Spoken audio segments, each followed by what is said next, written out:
Oskar Schindler was a German industrialist and a member of the Nazi Party who is credited with saving the lives of 1,200 Jews during the Holocaust by employing them in his enamelware and ammunitions factories in occupied Poland and the Protectorate of Bohemia and Moravia. He is the subject of the 1982 novel Schindler's Ark and its 1993 film adaptation, Schindler's List, which reflected his life as an opportunist initially motivated by profit, who came to show extraordinary initiative, tenacity, courage, and dedication to save the lives of his Jewish employees.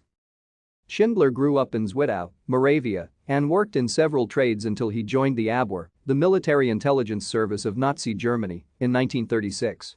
He joined the Nazi Party in 1939. Prior to the German occupation of Czechoslovakia in 1938, he collected information on railways and troop movements for the German government.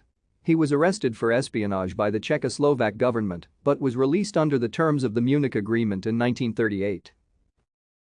Thank you for watching. Like and subscribe if you would like to view more of our videos. Have a nice day.